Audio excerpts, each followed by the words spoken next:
walladzina ma'ahu asyidda'u 'alal kuffari ruhama'u bainahum tarahum ruk'an sujjadan yabtaghuna fadlan minallahi wa ridwana simahum fi wujuhihim min athari sujud dzalika mathaluhum fit tawrah wa mathaluhum fil injil kazar'in akhraja shat'ahu fa'azarahu fastaghlaba fastawa 'ala suqihi yu'jibu az-zurra'a liyaghidha bihimul kuffar wa'adallahu alladhina amanu wa 'amilus salihati minhum maghfiratan wa ajran 'azima.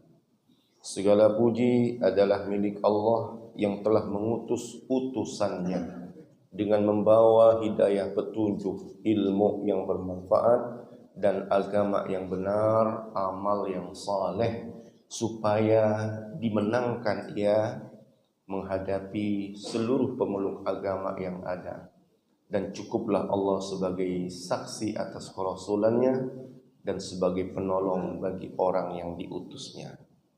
Salawat dan salam semoga senantiasa sampai dan melimpah kepada Nabi Muhammad sallallahu alaihi wasallam beserta para keluarga dan para sahabat radhiyallahu anhum ajma'in.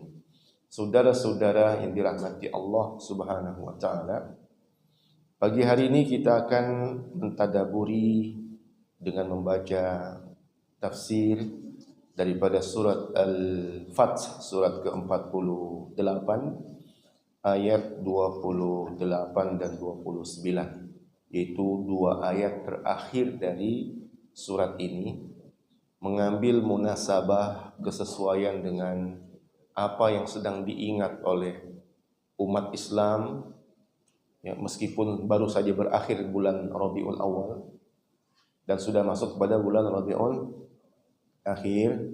Kira-kira apa yang sedang diingat oleh umat Islam kalau bulan Rabiul Awal? Maulid Nabi, kelahiran Nabi. Mereka sedang diingatkan memorinya dengan sosok, ya, Rasul yang diutus oleh Allah Subhanahu wa taala, yang mana beliau adalah penutup para nabi. Allah Subhanahu wa taala firman, huwallazi arsala rasulahu, dialah yang telah mengutus utusannya. Jadi nabi itu dilahirkan untuk diutus. Bagaimana bisa diutus kalau tidak dilahirkan?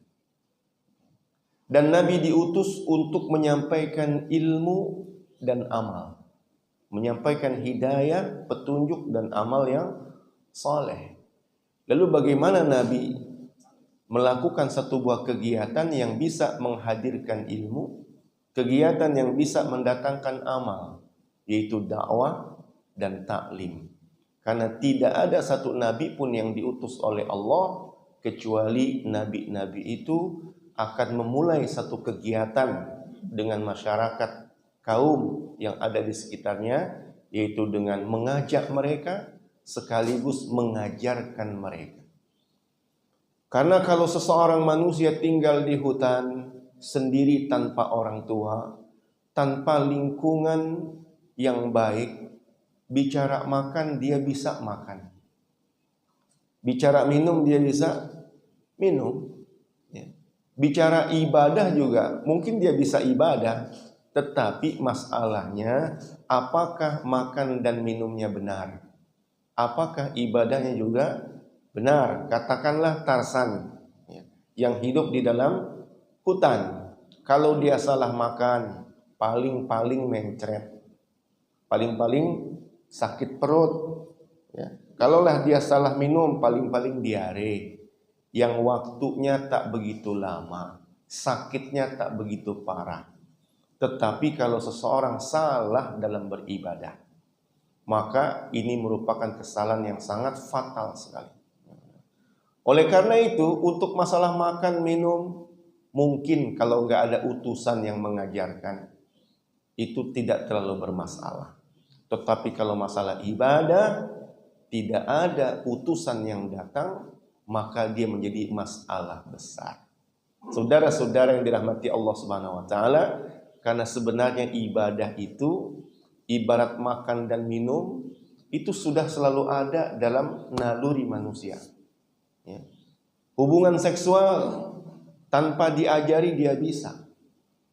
Tanpa diajari dia bisa. Katakan tidak ada pendidikan tentang seksologi misalnya. Dia bisa melakukan hubungan kelamin. Tetapi kalau tidak ada yang mengajarkan tentang beribadah, yang terjadi manusia pernah jatuh dalam penyembahan kepada batu. Manusia yang hidup malah menyembah batu yang mati, menurunkan harkat dan derajat dia sendiri. Kalaulah benda hidup yang disembah, maka level kehidupannya lebih rendah, menyembah pohon, menyembah binatang, menyembah benda-benda langit meskipun dia tinggi dan besar, bulan, matahari dan bintang, menyembah jin dan malaikat, bahkan menyembah sesama manusia atau menuhankan diri sendiri paling ujung-ujungnya, ya. Kata Allah, ara'aita man ittakhadha ilahahu hawa. Wahai Rasul, bagaimana pendapatmu tentang orang yang menjadikan hawa nafsunya sebagai Tuhannya? Jadi ujung-ujungnya manusia, kalau dia berhasilkan menafikan semua, satu lagi yang sulit untuk dinafikan, yaitu diri sendiri. Saudara-saudara yang dirahmati Allah Subhanahu wa taala, maka perlu datangnya utusan, diutus oleh Allah Subhanahu wa taala, dan utusan-utusan itu tidak ada yang pernah mengaku diutus oleh batu. Tidak ada satu rasul pun yang mengaku diutus oleh binatang, pohon, bulan, bintang, matahari, ataupun jin dan malaikat. Setiap ada rasul pasti ngakunya diutus oleh Allah. Nah, saya diutus oleh Allah. Dan setiap orang musyrik yang tidak menuhankan Allah, pasti mereka langsung gagap, nggak bisa jawab ketika ditanya, kamu beragama, siapa yang menyampaikan agama kepada kamu? Mana rasulnya? Mana kitab petunjuknya? Nah, ini membedakan agama samawi dengan agama bumi. Ya. Ketika ditanya mana rasulnya, mana kitabnya, mereka nggak bisa tunjukkan. Tetapi agama samawi, dia punya nabi, punya rasul. Makanya Allah mengatakan huwallazi arsala rasulahu, dialah yang mengutus utusannya dengan membawa ilmu, petunjuk, dan juga contoh agama yang benar. Bapak Ibu, saudara-saudari yang dirahmati Allah Subhanahu wa taala. Kemudian Allah menjelaskan, ya, siapakah utusan itu? Muhammadun Rasulullah. Muhammad adalah utusan Allah. Al-Imam Ibnu Katsir beliau mengatakan yukhbiru ta'ala an Muhammadin salawatullahi alaihi annahu rasuluhu haqqan bila syakkin wala raibin. Allah yang Maha Tinggi memberikan kabar tentang Muhammad sallallahu alaihi wasallam bahwasanya dia adalah utusan Allah haqqan, yang benar, bila syak wala raib, tanpa ada keraguan, tanpa ada kebimbangan. Wa huwa mustamilun ala kulli wasfin jamilin summa sanna bisana'i ala ashabihi. Kemudian Al-Imam Ibnu Katsir mengatakan dalam kalimat Muhammadun Rasulullah ini mengandung segala sifat yang bagus dan indah. Demikian juga Allah menyebutkan sifat-sifat bagus dan indah dalam diri orang-orang yang menyertai Nabi Muhammad sallallahu alaihi wasallam. Ternyata yang dipuji bukan cuma nabinya, tetapi orang-orang yang membersamai Nabi. Meskipun dari awal-awal akan terlihat jelas perbedaan sifat. Kalau Muhammad Rasulullah, sifatnya itu keras atau lembut? Lembut. Tetapi kalau orang-orang bersama dengan Nabi, sahabat-sahabat Nabi, sifatnya keras atau lembut? Keras. Loh, berarti nggak ikut sunnah Nabi dong? Sunnah juga Umar keras. Saudara-saudara yang dirahmati Allah Subhanahu wa taala, Allah sebutkan walladzina ma'ahu asyidda. Orang-orang yang bersama dengan Nabi itu keras alal kufar kepada orang-orang kafir. Kenapa? Karena yang lembut-lembut harus dijaga dan dilindungi oleh yang keras-keras. Otak kita lembut atau keras? Otak lembut keras? Lembut. Jadi kalau tengkoraknya lembut juga gimana kira-kira? Kayak anak kecil, kayak bayi. Enggak ada perlindungan, enggak ada penjagaan. Maka yang lembut-lembut berupa otak mesti dilindungi dengan yang keras, berupa tengkorak kita. Kita punya hati, kita punya jantung, kita punya paruh, kita punya dalaman. Ini lembut atau keras? Lembut. Maka dijaga dengan yang keras. Apa itu? Tulang rusuk. Bayangkan kalau orang nggak punya tulang rusuk, gimana bisa terjaga hatinya? Bagaimana bisa terjaga jantung dan parunya? Maka perlu ada yang keras-keras. Walladzina ma'ahu asyidda 'alal kufar, dan orang-orang yang bersama dengan Nabi Allah setel keras mereka orang kafir. Supaya apa? Supaya orang kafir nggak bisa merusak, mengganggu, menyakiti yang lembut itu. Makanya dari dulu orang kafir kalau mau ganggu Nabi mikir-mikir juga, mikir-mikir. Dongkol dia, kesel dia sama Nabi Syuaib. Nabi Syuaib ini udah terlalu turut campur masalah kita nih, ya. Sampai-sampai masalah harta kita diatur juga sama Nabi Syuaib, ya. Nyuruh-nyuruh kita pakai harta buat yang baik-baik menurut pandangan dia. Ini kan harta kita yang dapat, kita yang peroleh, kita yang usaha sendiri. Apa urusan sama Nabi Syuaib? Kesel mereka, jengkel. Kata mereka, as-salatu kata mauruka, anatruka ma nasya. Wahai Syuaib, apakah salatmu, Tuhan yang kamu sembah itu yang menyebabkan kamu menyuruh kami untuk meninggalkan apa yang kami mau? Wahai Syuaib, laula rahtuka la rajamna. Kalau seandainya tidak ada rohat, tidak ada orang-orang yang melindungi dia, la rajamna, udah kami lempar kamu dengan batu, udah kami rajam kamu. Nah, kenapa mereka nggak berani merajam? Karena Nabi Syuaib dilindungi oleh orang-orang yang bersama dengan Nabi. Maka nabi-nabi punya orang-orang yang membersamainya, karena nabinya lembut, nabinya halus, nabinya santun. Maka Allah kirim orang-orang yang kuat-kuat, yang keras-keras untuk melindungi Nabi. Bahkan kadang-kadang Allah kirim juga orang-orang yang lembut. Dia seperti kulit nih. Memang tulang keras buat melindungi bagian dalaman yang lembut, tetapi tulang kalau nggak dibalut dengan kulitnya mesti lembut atau mesti keras juga? Bayangkan kalau kulitnya keras nih, bisa ditekuk ke tangan kita? Nggak bisa. Maka ada yang ruhama'u bainahum, ada yang keras, ada yang lembut juga, berkasih sayang dengan sesama mereka. Walladzina ma'ahu asyidda'u 'alal kuffar ruhama' bainahum.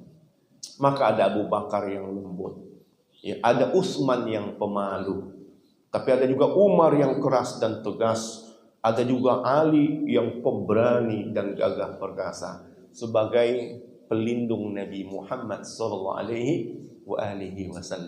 Jadi saudara-saudara, bagaimanapun karakter asli kita bisa dipakai oleh Allah Subhanahu Wa Taala untuk menjaga. Kalau Rasulnya sudah tidak ada, peninggalan yang ditinggalkan oleh Rasul yaitu berupa agama. Karena Nabi hidup untuk menghidupkan agama. Ketika Nabinya telah wafat, maka Allah bisa menggunakan umatnya juga untuk terus menghidupkan agama yang dibawa oleh Rasulullah SAW. Oleh karena itu, orang-orang yang senantiasa menjadi pelindung bagi agama Allah, dia termasuk orang-orang dipuji oleh Allah Subhanahu wa taala. Muhammadun Rasulullah walladzina ma'ahu asyidda'u 'alal kuffari ruhama'u bainahum. Maka dengan begini kita akan mengerti dan memaklumi atau memahami pantas kalau ada orang itu tidak hanya memuji Allah, tetapi memuji Rasul.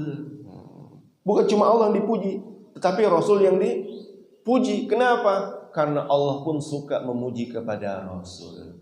Kira-kira kita kapan muji-muji Rasul? Berselawat. Kalau nggak pakai selawat bisa nggak muji Rasul?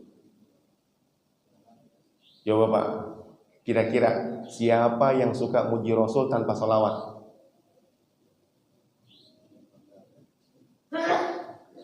Nggak pakai selawat tapi muji Rasul, bisa nggak kira-kira? Bisa. Gimana caranya? Kenapa? Diidolakan. Kalau mengidolakan ada keluar pujian nggak di mulutnya? Misalnya kita katakan, ya Rasulullah. Coba misalnya kita muji istri kita gimana kira-kira? Apakah sekedar mengidolakan atau ada kata-kata yang bersifat pujian kepada istri? Kata-katanya. Ya. Kalau dengan Rasul bisa nggak kita memuji Rasul tanpa selawat kira-kira? Melaksanakan perintah itu memuji atau mengikuti? Iya. Maka saya sempat berpikir Pak, itu begini. Saya berpikir ketika ada orang baca salawat, entah salawat itu dibaca dengan irama, ya, ataupun dibaca tanpa irama. Karena ada dua macam kan.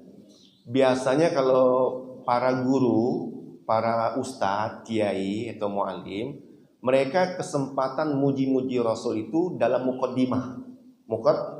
Muqaddimah. Misalnya, Alhamdulillahilladzi arsala rasulahu bil huda. Kemudian nanti ketika selawatnya, Allahumma salli ala sayyidina wa habibina wa syafi'ina wa maulana Muhammad. Itu kesempatan banyak muji dia.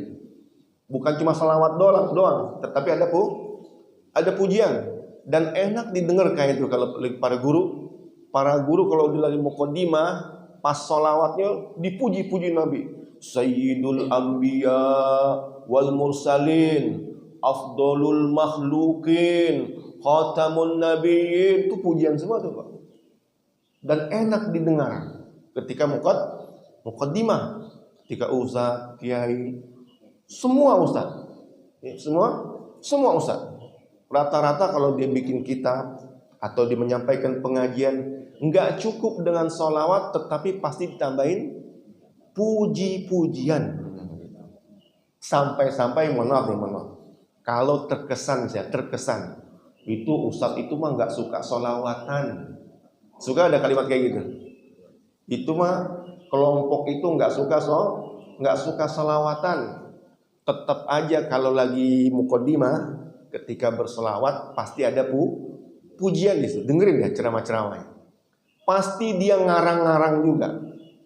Bikin juga selawat yang ditambah-tambahin dengan pujian. Karena udah bawaan manusia, dia punya hati ingin memuji orang yang dia idolakan dengan lidahnya. Ali bin Abi Thalib dia bikin selawat yang berisi pujian dengan Nabi.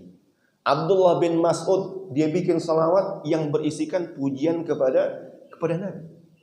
Karena kalau bicara salawat dan salam, cukup yang ada kalimat sholanya, yang ada kalimat salamnya.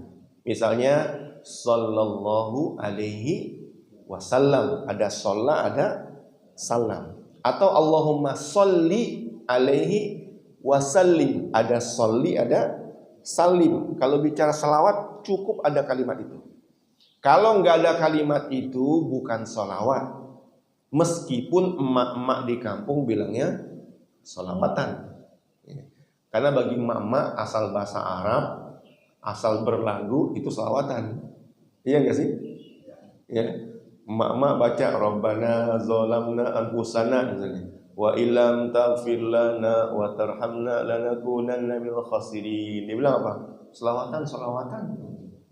Padahal ada gak kalimat sholat dengan salamnya? Nggak ada.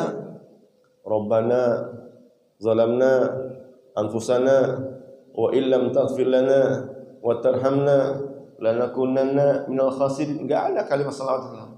Tetapi karena bahasa Arab dan berirama, kata emak-emak di kampung, salawatan.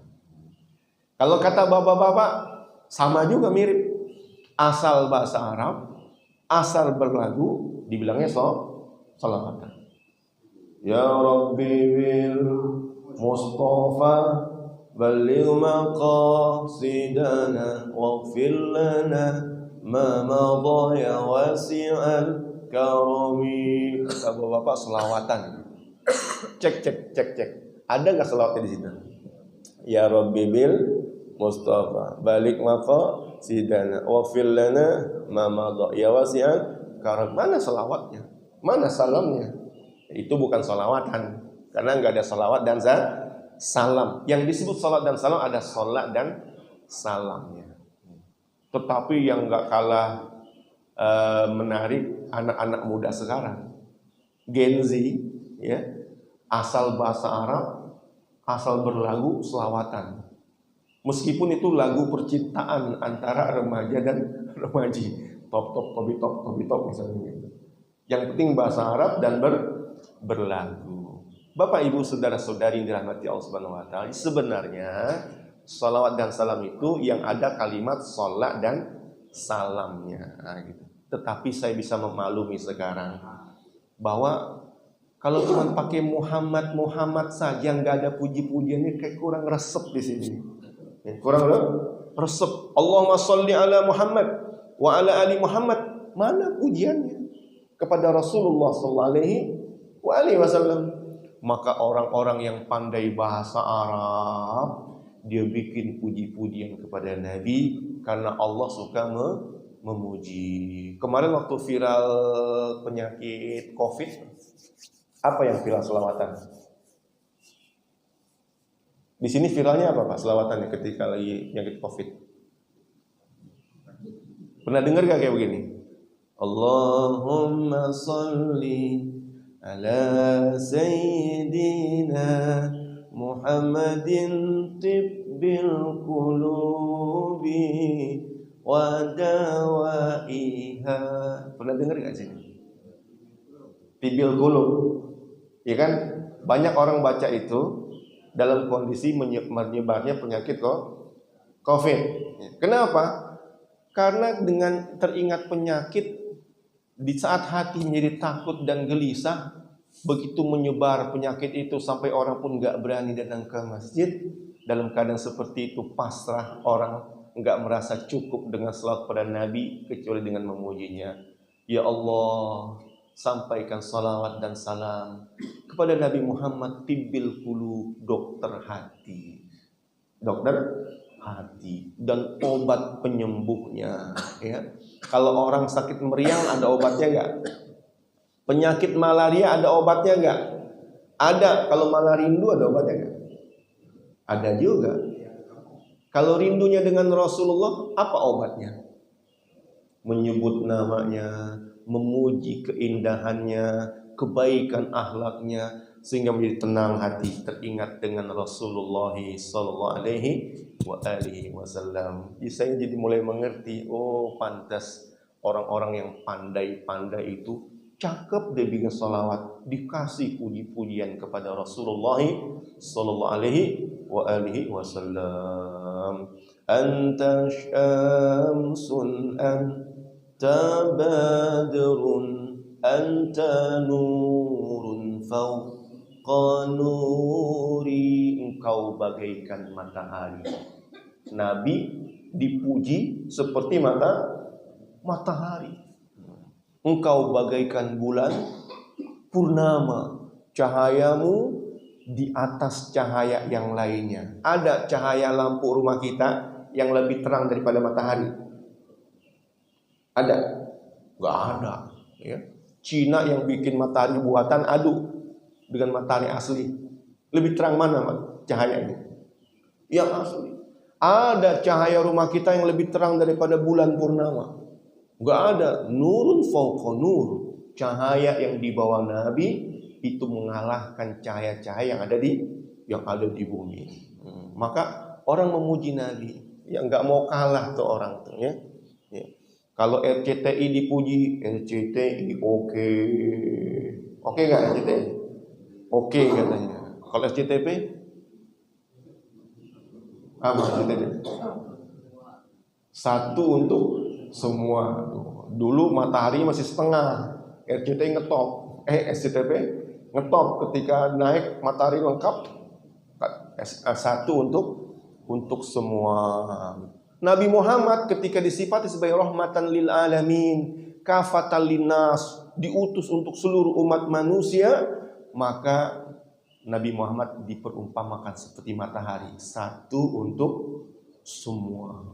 Jadi SCTV itu logonya buat Nabi Muhammad, itu satu untuk semua sebenarnya.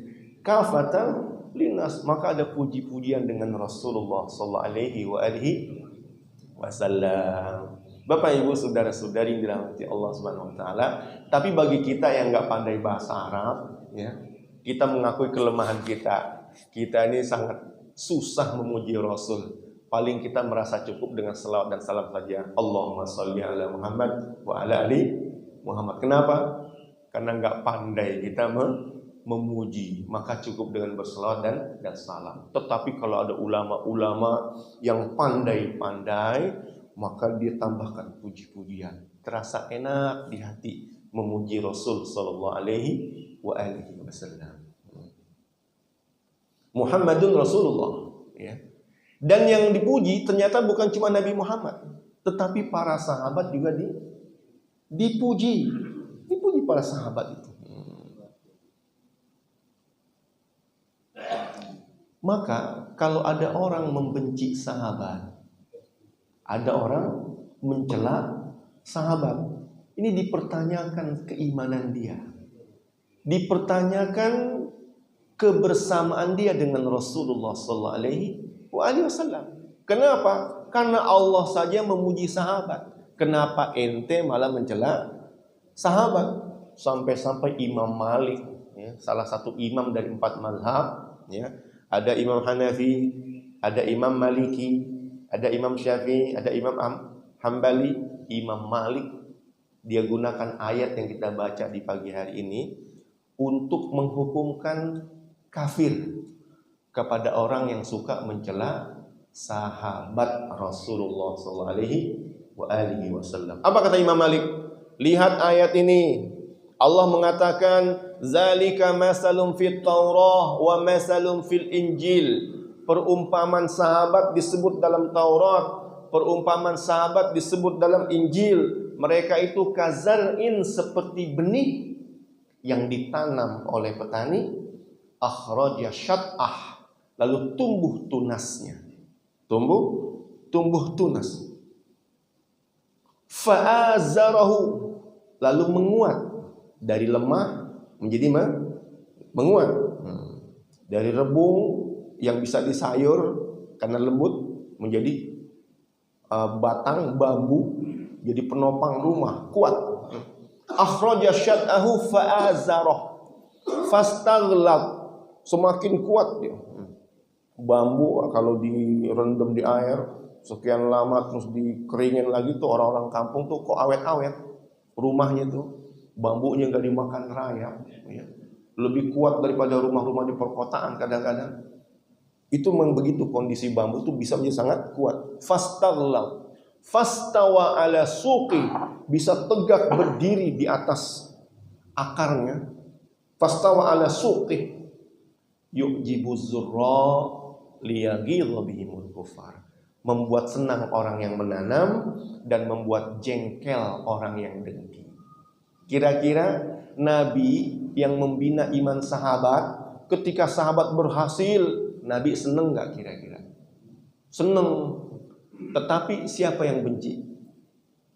Orang-orang yang kafir. Benci, kesel ngelihat keberhasilan Nabi. Maka kata Imam Malik, orang yang benci dengan sahabat-sahabat Nabi, itu statusnya sebagai kafir. Allah mengatakan liyaghidha bihimul kufar.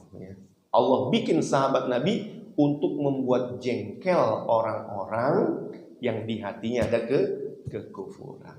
Masya Allah. Ya, jadi kalau kita ingat dengan Nabi, ingat juga dengan sahabat. Hari ini ada gak yang ngajak kita benci dengan sahabat? Ada gak Pak? Ada. Masih ada orang yang ngajak benci dengan sahabat. Maka lagi-lagi kita jadi ngerti pinter dan cerdasnya ulama Ahlus Sunnah wal Jamaah di negeri kita. Ketika ada susupan orang mau ngerusak, menanamkan kebencian, dideteksi mana masjid-masjid yang udah kena nih, mana yang belum. Caranya gimana? Caranya disebut Al-Khalifatul Ula Abu Bakar As-Siddiq radhiyallahu anhu. Ahlus Sunnah wal Jamaah nih. Karena dia mendoakan keridhaan untuk sahabat. Al-Khalifatul Tsani Umar bin Khattab radhiyallahu anhu. Maka orang-orang senang dengan sahabat radhiyallahu anhu, Allah ridho pada mereka. Ketahuan sama ulama. Oh, nih masjid masih bagus nih. Ahlus Sunnah wal Jamaah. Kenapa? Karena masih mendoakan keridhaan untuk sahabat. Kalau masjid-masjid yang sudah kena ya benci dengan sahabat disebut Abu Bakar laknatullah alaihi, Umar laknatullah alaihi. Ada nggak begitu Pak? Ada. Makanya saya sampaikan cerita ini supaya kita tahu bagaimana ulama dulu menjaga masjid-masjid Ahlus Sunnah wal Jamaah supaya nggak kemasukan ya faham-faham yang mengajak kita untuk benci kepada para sahabat. Oh, masih radhiyallahu anhu. Oh, berarti ini masih Ahlus Sunnah wal Jamaah. Kalau udah laknatullah alaihi, la'anahullah, oh ini udah bukan nih. Kata Imam Malik, kalimatnya seperti ini, saya baca teksnya. Kata Imam Malik,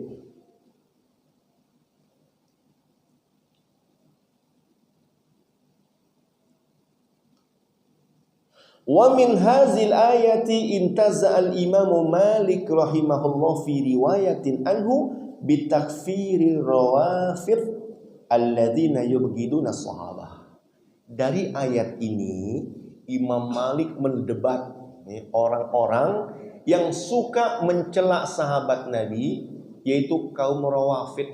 Imam Malik menyebut kaum itu namanya rawafid. Rawafid itu jamak daripada rafidah. Rafidah itu kalau disebut rafidah, orang langsung tahu Pak sebenarnya. Siapa rafidah itu? Syiah. Syiah rafidah itu di antara ya yang membuat mereka itu berada dalam status kufur, kata Imam Malik, karena mereka tuh benci dengan sahabat Rasulullah sallallahu alaihi wa alihi wasallam. Ya. Bitakfiri ar-rawafid, kufur bagi orang rawafid alladzina yubghiduna sahabah, yaitu orang-orang yang membenci sahabat, li'annahum yaghizunahum, karena mereka itu benci dengan sahabat.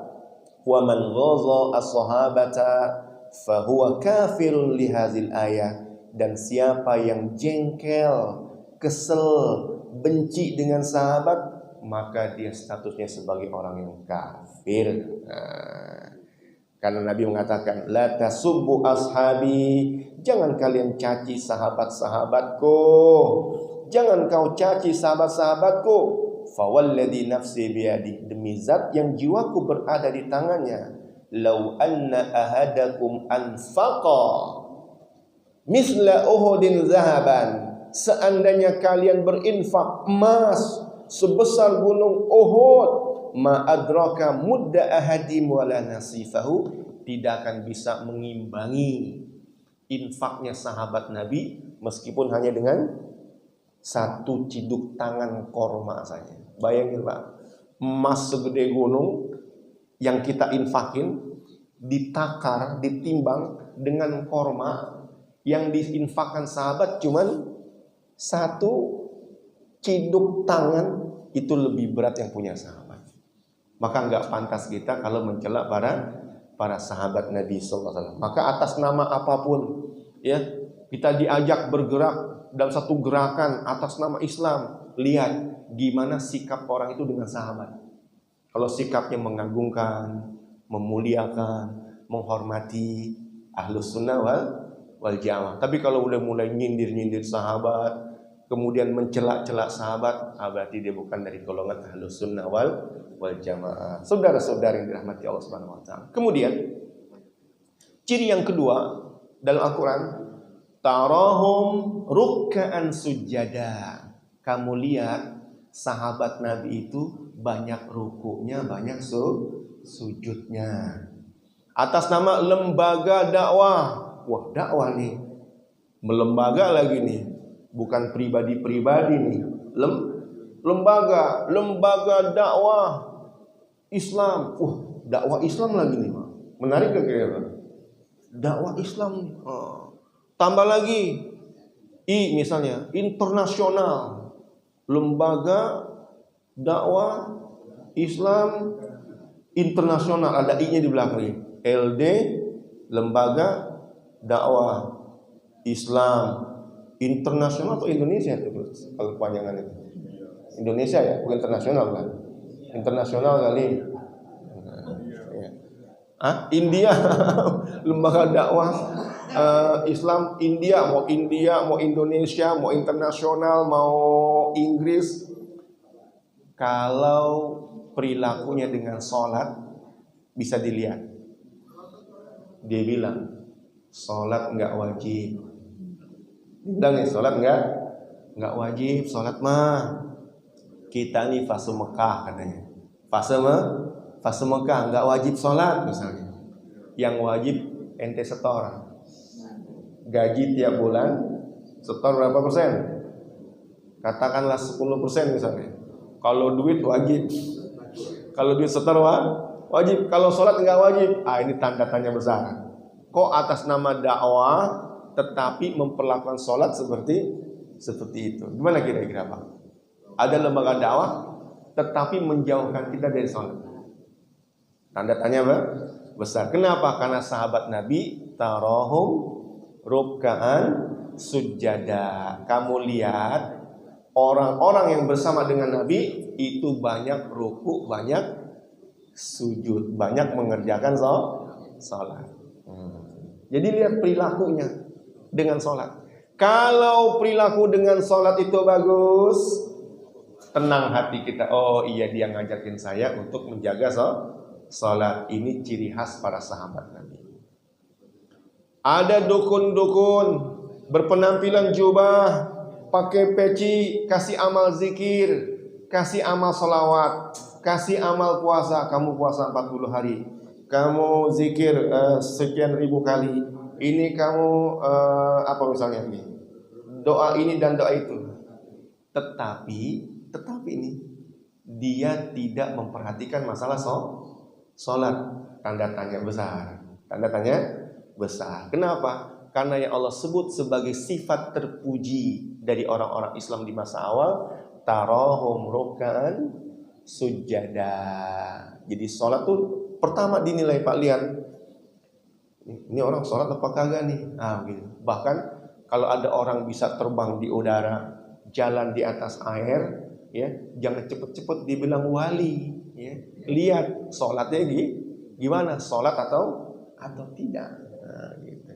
Jadi kata Imam Syafi'i, jangan terkesan dengan orang yang katanya bisa terbang di udara, berjalan di atas air, tapi lihatlah bagaimana dia menghidupkan sunnah Rasulullah Sallallahu Alaihi Wasallam. Dan sunnah terbesar dari Nabi Muhammad adalah mengerjakan sholat. Tarahum ruk'an sujada. Yang kedua, yabtaguna fadlan minallahi wa ridwana. Mereka itu punya hati ibtigha, nyari ridha Allah. Nyari ridha Allah. Maka kita lihat bagaimana perilaku orang dalam masalah hati. Kalau kita diingetin terus, yuk kita ikhlas, yuk jangan pamrih, jangan riya, jangan sum'ah, ikhlas murni karena Allah. Kita diajak untuk ikhlas kepada Allah, maka tenang hati kita. Berarti orang itu ngajak kepada yang benar, diajak sholat, diajak untuk ikhlas kepada Allah Subhanahu wa taala, karena itu bagian daripada sifat sahabat orang-orang Islam di masa awal. Simahum fi wujuhihim min asari sujud. Tanda mereka ada di wajah karena bekas sujud. Siapa yang punya tanda ini? Tandanya di mana? Di wajah. Simahum fi wujuhim min asaris sujud. Tanda mereka yang banyak sholatnya tanda mereka yang ikhlas hatinya itu nampak di wajah-wajah mereka. Simahum fi wujuh min asaris sujud, kelihatan di muka. Di muka atau di jidat? Di muka atau di jidat? Di wajah. Kata sahabat maksudnya di wajah itu al-khusyu'. Kelihatan di mukanya itu kehusyuan. Ada masalah di jidat itu urusan lain. Ya. Ada tanda di jidat, enggak ada tanda, itu enggak masuk dalam ayat ini. Ya, itu tergantung bagaimana orang itu sujudnya ya, dengan alasnya seperti apa atau lamanya seberapa lama. Tetapi yang jelas di dalam Quran tanda sujud itu kelihatan di wajah. Jadi yang enggak punya tanda hitam enggak usah kecil hati. Yang punya tanda hitam enggak usah besar hati ya, gitu. Pak Samsul ada nggak tanda itu? Ini hitam sampai kepala-palanya hitam juga. Ya. Kalau Pak Edi ada nggak? Ya Pak Edi ya. Ada tandanya? Ada tuh, begitu. Nggak boleh merasa lebih hebat dengan Pak Samsul yang ada tandanya. Ya. Karena tanda ya sujudnya itu berkas di wajah, kata sahabat al-khusyu. Dalam tafsir, rata-rata tafsir mengatakan al-khusyu, ketenangan. Kelihatan di wajah tenang orang itu. Kalau ketemu orang lain sapa, assalamualaikum, salam, senyum, kelihatan santun, ramah, membuat orang tertarik dengan agama. Tidak membuat orang lari dan menjauh dari agama. Simahum fi wujuh min azaris sujud. Saudara-saudari yang dirahmati Allah Subhanahu wa taala, dan terakhir Allah menjanjikan wa'adallahu alladziina aamanu wa 'amilus shalihati minhum maghfiratan wa ajran 'azima. Allah menjanjikan orang beriman, beramal soleh dengan ampunan dan pahala yang besar. Nah, jadi mudah-mudahan di pagi hari ini ketika kita membaca ayat ini, kita menjadi teringat dengan Rasulullah, teringat dengan para sahabat, lalu kita meniru jalan, kita mengikuti jalan hidup mereka, sehingga kalau mereka dapat keridhaan, kita juga mudah-mudahan dapat keridhaan dari Allah Subhanahu wa taala. Amin amin ya rabbal alamin. Wallahu taala a'lam bis-shawab. Wallahu al-muwaffiq ila aqwamit thoriq. Selanjutnya jika ada soal atau diskusi, saya persilakan.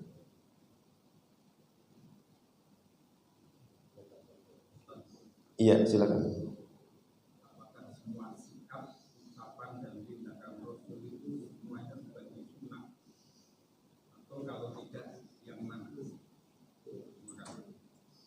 Iya, apakah sikap tindakan dan perbuatan termasuk kepada ucapan. Kemudian sikap, Nabi setuju atau tidak? Setuju. Kalau kata ulama ahli hadis, mereka memberikan definisi ma'udifa ilan nabi. Semua yang disandarkan kepada Nabi min qaulin wa fi'lin, berupa perkataan, perbuatan, bahkan pada sikap atau sifat, min sifatin. Bahkan kata mereka sebelum dan setelah Nabi diutus. Maksudnya sejak Nabi itu sebelum umur 40 ataupun setelah umur 40, semua yang disandarkan kepada Nabi itu definisi daripada sunnah. Nah, gitu. Ada sahabat terdengar ketika sami'allahu liman hamidah rabbana lakal hamdu hamdan katsiran thayyiban mubarakan fih. Nabi dengar, kapan saya ngajarin begitu? Perasaan saya nggak pernah ngajarin kayak begitu. Maka Nabi selesai sholat tengok, manil mutakallim, siapa tadi yang ngomong seperti itu? Takut sahabat, waduh salah saya nih, ya. Pada diem semua. Tetapi karena kejujurannya, satu orang bilang, ana ya Rasul, saya yang bilang ya Rasul, saya yang mengucapkan kalimat tadi. Kata Nabi, ra'aitu bid'an wa salasina malakan, saya lihat ada 30 sekian malaikat yabtadirun, dia berlomba cepat-cepatan menulis kalimat yang kamu ucapkan. Ternyata di situ Nabi bersikap setuju dengan doa sahabat yang meskipun Nabi nggak ngajarin, tetapi isinya sesuai dengan ajaran Nabi secara umum. Rabbana lakal hamdu, ya Allah ya Tuhan, bagimu segala puji, hamdan kasiran, dengan pujian yang banyak, thayyiban lagi baik, mubarakan fi, dan penuh dengan keberkahan. Maka dipuji oleh Nabi. Itu namanya sikap Nabi setuju, itu sunnah beliau. Ada sikap enggak setuju. Ada sahabat Nabi baru pulang dari luar negeri, dari Syam pulang, dia cerita, wah di Syam sana orang-orang tuh sama raja sampai sujud, saking menghormati, memuliakan raja, itu sampai sujud dengan raja. Gimana nih? Nabi Muhammad bukan sekedar raja dunia loh. Dia itu Nabi utusan Allah, lebih mulia daripada raja Persia, lebih mulia daripada raja Persia, raja Romawi, lebih mulia dari raja-raja. Gimana kalau kita sujud kepada Nabi? Nabi katakan, oh, kalau ada orang yang saya suruh sujud kepada manusia lain, pasti istri yang saya suruh sujud.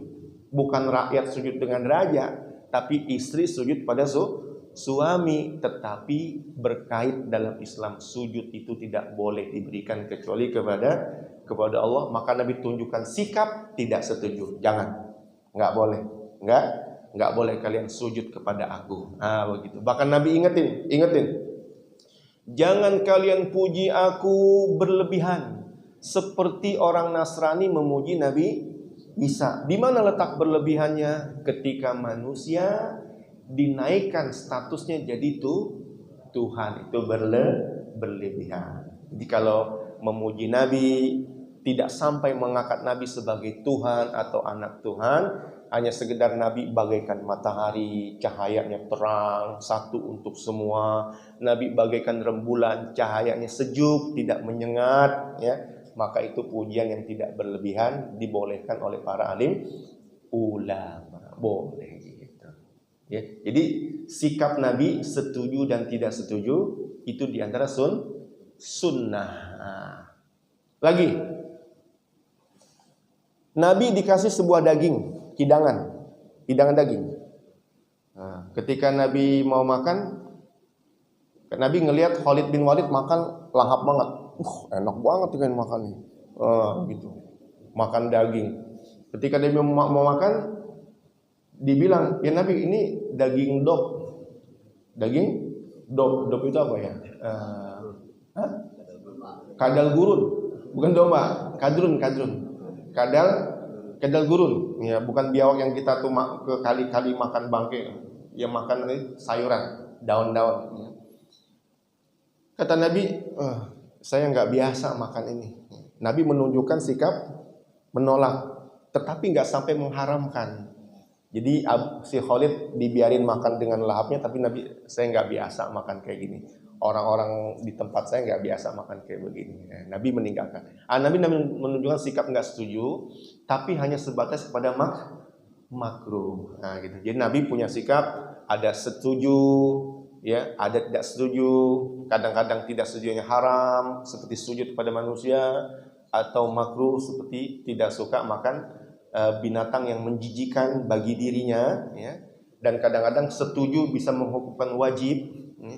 Setuju bisa menghukumkan sunnah. Bahkan setuju Nabi bisa juga menunjukkan boleh saja, bukan sunnah. Misalnya Nabi setuju, tapi hukumnya boleh. Nah ini hampir banyak orang lupa. Hukum boleh nih, orang kadang-kadang lupa. Kesannya ini sunnah, wajib, atau sunnah, haram atau makruh. Ada yang boleh, misal ada sahabat Nabi namanya Abi Bakrah. Abi Bakrah itu saking mementingkan sholat jamaah, dia terlambat buru-buru datang ke masjid. Pas buka pintu, jamaah sholatnya udah ruku. Dia nggak mau ketinggalan, di depan pintu langsung ruku. Allahu Akbar. Langsung ruku. Kemudian udah masuk sholat, udah ruku, dia jalan dikit-dikit jalan menuju ke barisan sholat. Nah, maka Nabi tahu. Kata Nabi, kamu tadi begini. Iya ya Rasul. Iya. Kata Nabi, la ta'ud, jangan diulangi. Menunjukkan sholatnya sah. Tetapi jangan diulangi. Sebenarnya bukan begitu caranya. Kata Nabi, kalau kamu datang ke masjid, jalan dengan tenang, nggak usah buru-buru. Udah iqomah Pak Ustadz, tetap tenang, jangan lari-lari dengar iqomah. Ya. Tenang, nanti sampai masjid, apa yang kau dapati dari imam, ikutin aja. Dapat imam lagi sujud, ikut sujud, tetapi nanti jangan dihitung.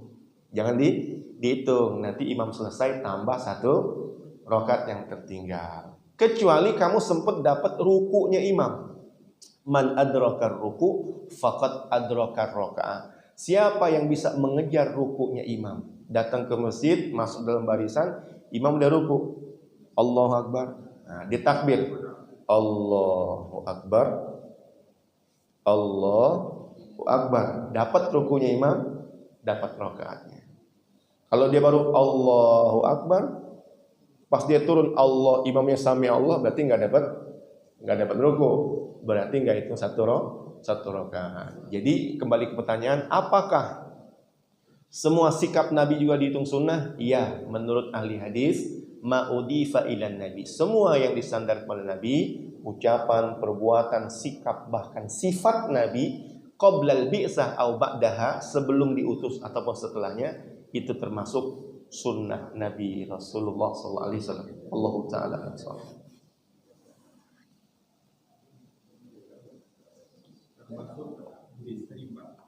Termasuk beristri 4. Itu sunnah Nabi. Iya, itu sunnah Nabi. Tetapi sunnah Nabi apakah jadi sunnah buat kita atau haram buat kita atau mubah buat kita, tergantung kondisi kita. Karena ada hadis dari Nabi mengatakan Allah melaknat zawak. Allah melaknat zawak. Tahu apa zawak? Orang yang suka nyobain perempuan, nyicipin perempuan. Udah punya istri 4, cerai yang 1, mau ganti lagi, nikah lagi dengan yang lain. Udah bosan istri pertama dicerai, cari lagi penggantinya. Zawak, suka nyobain perempuan. Kayaknya saya baru dapat orang Kalimantan nih, yang Sumatera udah nih, yang Jawa sudah, kayak Ambon belum pernah nih, Ambon nih, Papua. Nah, dia cari lagi. Nah, kalau dia zawak, tujuannya mau nyobain perempuan, itu diantara orang yang dilaknat oleh Allah Subhanahu wa Ta'ala. Jadi tergantung motivasi juga, beristri 4, beristri banyak, tergantung motivasi hukumnya apa. Atau misalnya kondisinya itu dengan berpoligami, dia akan cenderung berbuat zalim, tidak bisa adil. Kata Allah, fa in khiftum alla ta'dilu fawahidatan. Wa in khiftum alla ta'dilu fawahidatan. Kalau tidak bisa adil, maka cukup 1. Jadi kalau 4 itu sunnah, 1 juga sunnah. Nah, jadi tergantung nanti hukumnya apa? Apakah haram, wajib, mubah, atau sunnah yang dalam pengertian ahli fikih gitu Pak ya. Gimana Pak? Bapak sudah berapa itu? Belum. Oh, rencana. Rencana dari satu sunnah ke sunnah yang lain berarti ya. Oke.